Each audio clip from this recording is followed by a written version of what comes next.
Class 11th। आज आपका chapter number 4 का पार्ट नंबर 2 का टॉपिक रहेगा पैरेलल शिफ्ट ऑफ वेक्टर्स।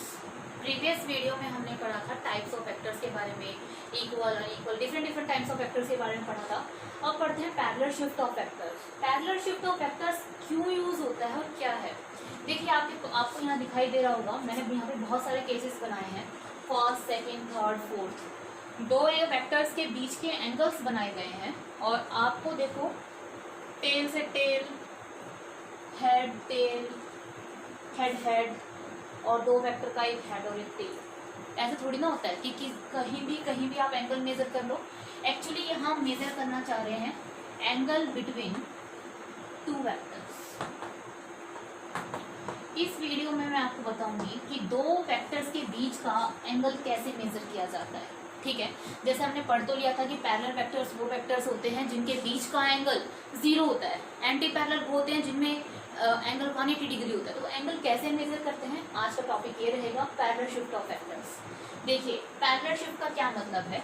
मान लीजिए एक वेक्टर है ये ए, ठीक है, इसका मैग्नीट्यूड है, इसकी डायरेक्शन है। अगर आप इस वेक्टर को उठा के और यहाँ ले जाओ, देखो ये आपने इसको बिल्कुल पैरेलली शिफ्ट किया है ना, बिल्कुल पैरेलल शिफ्ट किया है ना। तो ऐसा करने से ना तो वेक्टर का मैग्नीट्यूड चेंज होता है और ना ही इसकी डायरेक्शन चेंज होती है। इसे कहते हैं पैरेलल शिफ्ट ऑफ वेक्टर्स। इसको मैं आपको अप्लाई करना भी सिखाऊंगी। देखो मैंने क्या किया, इस ए वेक्टर को एज इट इज बिना हिलाए, बिना कुछ किए इसको यूं का यूं उठाया और इसके बिल्कुल पैरेलल रख दिया। तो ये क्या कहलाता है, इसका पैरेलल शिफ्ट ऑफ वेक्टर कहलाता है। मान लीजिए कोई बी वेक्टर है, इस वेक्टर को मैं उठा के यहाँ रख दूँ,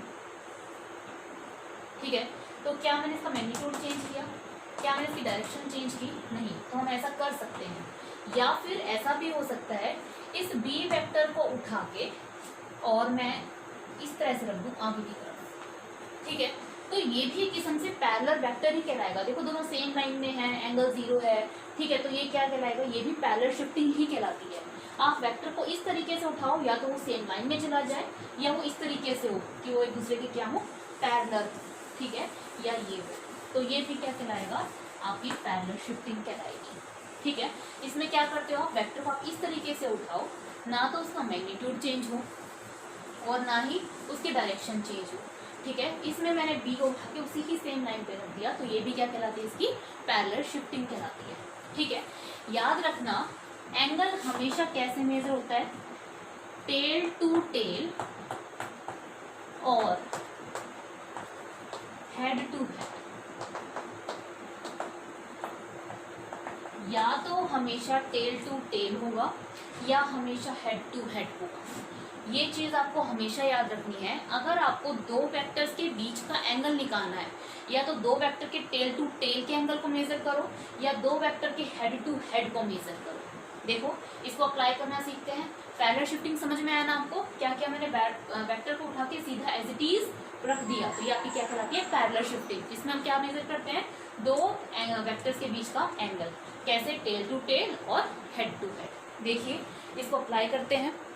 क्या करेंगे इसमें, जैसे ये है theta is equals to 90 degree, इसके लिए आपको करना है। इसके लिए आप कैसे करोगे theta is equals to 90 degree के लिए, देखो इस केस में देखिए ये एक वेक्टर है, इरेज कर दूं मैं इसको, वीडियो को पॉज करके आप इसको नोट कर सकते हैं।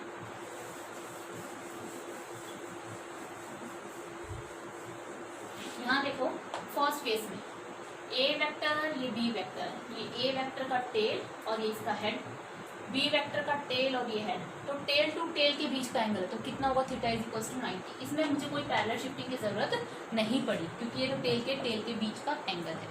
यहाँ आ जाओ सेकेंड केस में, यहाँ देखिए ये ए वेक्टर का टेल, ये इसका हेड, ये इसका टेल, ये इसका हेड।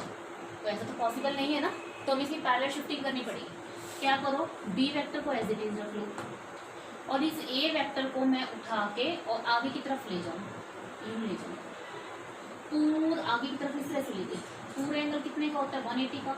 तो हमें देखो ये मिल गया ना, मैंने इस वेक्टर को यहाँ से उठाया ना और एक ही लाइन पे रख दिया, बताया था अभी आपको एक ही लाइन पे रख सकते हैं। तो ये एंगल कितना आ गया आपका, 60 डिग्री। तो तो दोनों वेक्टर्स के बीच का एंगल कितना है 60। ऐसा नहीं है कि आपने ए को चेंज किया, क्या आप बी को चेंज नहीं कर सकते थे? हाँ, आप बी को भी चेंज कर सकते थे। जैसे मैंने इसमें क्या की, इसकी ए की शिफ्टिंग की है ना। अगर मैं क्या करती, ए को तो एज इट इज रखती और बी को चेंज कर देती। बी को कैसे ले जाती, बी को, ये बी ऐसे था ना,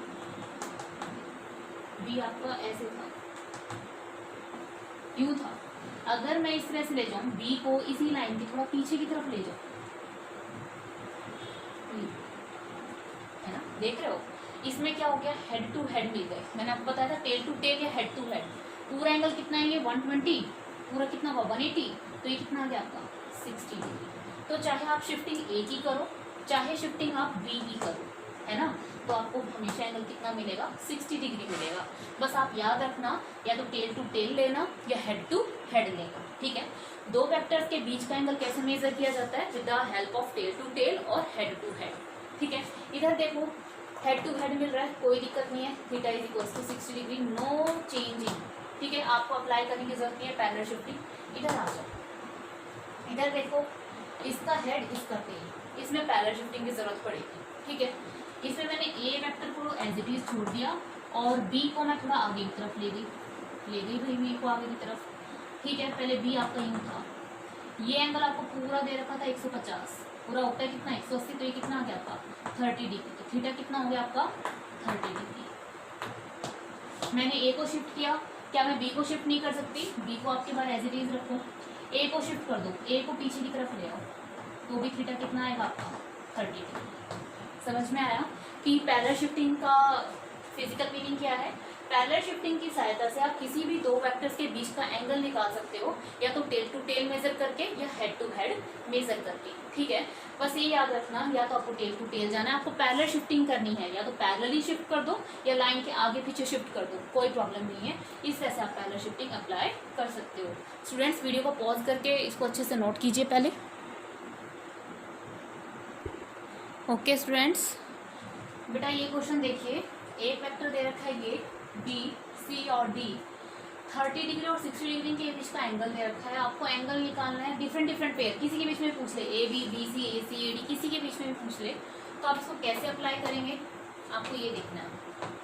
देखिए कैसे अप्लाई कर सकते हैं इसको, क्या करें,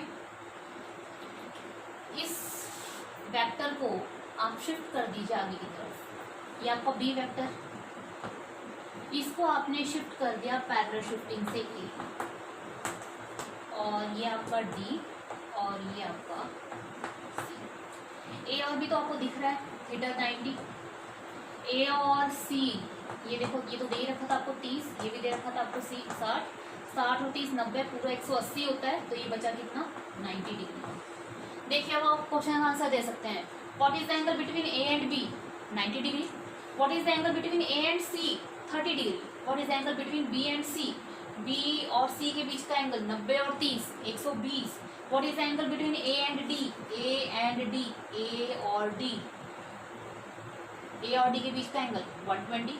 कोई आपसे पूछ लेता और कुछ भी पूछना चाहे तो वो भी पूछ सकता था कि भाई और बताइए और कैसे एंगल होंगे, तो आप किसी भी पेयर के बीच में आप इससे आप एंगल निकाल सकते हो। तो पैरेलल शिफ्टिंग में आपको समझ में आया पैरेलल शिफ्टिंग मेथड क्यों अप्लाई किया जाता है। पैरेलल शिफ्टिंग मेथड की सहायता से आप किसी भी दो वेक्टर्स के बीच का क्या निकाल सकते हो, एंगल पता कर सकते हो कि भाई उनके बीच का एंगल क्या है। बस याद रखना टेल टू टेल और हेड टू हेड, ये कॉन्सेप्ट आप पकड़ के चलो। अगर ये कॉन्सेप्ट आपके दिमाग में रहेगा तो आप कभी भी गलती नहीं करेंगे। अच्छा एक चीज और बहुत इंपॉर्टेंट, क्या, मान लीजिए वेरी इंपॉर्टेंट, मान लीजिए एक वेक्टर है ए और दूसरा वेक्टर है बी, ठीक है, दोनों के बीच का एंगल कितना है, मान लीजिए 60 डिग्री, ठीक है, तो ए टू बी 60 डिग्री, तो पूरा ये भी कितना हो गया आपका, पूरा 360 का हो गया, कितना हो गया 300। तो आप कहोगे मैम ए टू बी भी टेल टू टेल है, 300 भी हो सकता है 60 भी हो सकता है, पर याद रखना वेक्टर में हमेशा क्या होगा, थीटा या तो 0 से इक्वल या उससे बड़ा, या 180 के इक्वल या उससे छोटा। कभी भी थीटा 180 से ज़्यादा नहीं हो सकता, 0 के बराबर हो सकता है, 180 के भी बराबर हो सकता है, पर 180 से ज़्यादा नहीं होगा। इसलिए आपका एंगल 300 डिग्री कभी भी नहीं होगा, हमेशा एंगल क्या होगा, छोटा एंगल होगा। हमेशा याद रखना थीटा विल बी और स्मॉलर एंगल, ठीक है। अगर आपने टेल टू टेल भी मेजर किया है तो टेल टू टेल में भी आप कौन से वाला एंगल लेंगे, हमेशा स्मॉलर एंगल लेंगे। ये कॉन्सेप्ट, ये चीज़ आप हमेशा याद रखना कि हमेशा छोटे वाला एंगल आपको कंसिडर करना है, ठीक है। तो इस वीडियो में हमने क्या देखा, पैरेलल शिफ्टिंग थ्योरम के बारे में देखा कि पैरेलल शिफ्टिंग क्या थी, टेल टू टेल और head to head concept. Okay friends, अगर आपको इस टॉपिक में कोई भी डाउट है तो आप मुझसे कमेंट बॉक्स में पूछ सकते हैं। Thank you so much.